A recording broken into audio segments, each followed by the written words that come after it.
ഒരു വീഡിയോക്ക് ഉണ്ടല്ലോ ഇന്നെന്റെ ലൈഫിൽ ഒരുപാട് അർത്ഥം കേട്ടോ. ഒരു ആഗ്രഹത്തിന്റെ പിന്നാലെ ഞാൻ തുടങ്ങിയതാണ് ഇന്ന് എന്നെ ഇവിടെ കൊണ്ടെത്തിച്ചത്. ഒരുപാട് പേരെന്നെ കളിയാക്കിയിട്ടുണ്ട്, നിറമില്ല, ഭംഗിയില്ല, മര്യാദയ്ക്കൊന്ന് ഒരുങ്ങാൻ പോലും അറിയില്ല എന്നൊക്കെ പറഞ്ഞിട്ട്. ഇടയ്ക്കൊക്കെ ഫംഗ്ഷൻ വരുമ്പോൾ എന്നെ ഒരുക്കിയിരുന്നതേ ഈ ചേച്ചിയായിരുന്നു കേട്ടോ. ആ ചേച്ചിയെ തന്നെ ഗുരുനാഥയാക്കി ഞാൻ മേക്കപ്പ് പഠിക്കാൻ തീരുമാനിച്ചു.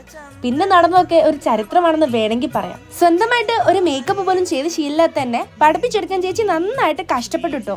ഞാൻ നന്നായിട്ട് പഠിച്ചു കഴിഞ്ഞാൽ ഒരാളെ ബ്രൈഡാക്കി ഒരുക്കി കാണിക്കുന്ന എന്നോട് ആവശ്യപ്പെട്ടിട്ടുണ്ടായിരുന്നു. മുൻപെപ്പോഴോ ചേച്ചി എന്നോട് പറഞ്ഞത് അപ്പോഴാണ് ഞാൻ ഓർത്തത്. ഒത്തിരി പേരെ ഞാൻ ഒരുക്കിയിട്ടുണ്ട്, പക്ഷെ ഞാൻ ഇതുവരെ ഒരു ബ്രൈഡാക്കി നോക്കിയിട്ടില്ല എന്ന്. ആ ഒരു ഓർമ്മയിൽ എൻ്റെ ബ്രൈഡ് ആകാമോ എന്ന എൻ്റെ ചോദ്യമാണ് എന്നെ ഇന്ന് ഇവിടെ കൊണ്ടെത്തിച്ചത്. അങ്ങനെ എൻ്റെ ഗുരുനാഥ എൻ്റെ ആദ്യ ബ്രൈഡായി. ചേച്ചിയെ 10 വർഷം മുൻപ് കല്യാണം കഴിഞ്ഞ ആ ലുക്കിനെ തന്നെ റീക്രിയേറ്റ് ചെയ്തു എന്ന് വേണമെങ്കിൽ പറയാം. അതേ സാരിയിൽ ഞാൻ ആളെ ഒരിക്കൽ കൂടി ഒരു ബ്രൈഡിലേക്ക് എത്തിച്ചു. സത്യം പറഞ്ഞാൽ അത് ഇത്ര മനോഹരമായിട്ട് ക്രിയേറ്റ് ചെയ്യാൻ പറ്റുന്ന ഞാൻ കരുതിയില്ല കേട്ടോ. എനിക്ക് കിട്ടിയതിൽ വെച്ച് ഏറ്റവും നല്ല റിവ്യൂ എന്ന് പറയുന്നത് ആളെ റിവ്യൂ തന്നെയായിരുന്നു. അങ്ങനെ ഞാൻ എൻ്റെ ചേച്ചി കുട്ടിയെ ഒരു സുന്ദരി കുട്ടിയാക്കി. ആളുടെ പഴയ സാരിയിൽ ആളൊരു പുതിയ ബ്രൈഡായി. ഞാൻ ചെയ്ത ഫസ്റ്റ് വർക്കും എൻ്റെ ബെസ്റ്റ് വർക്കും ഇത് തന്നെയായിരിക്കുന്നു. എനിക്ക് അത്രയും ബോധ്യമുണ്ട്.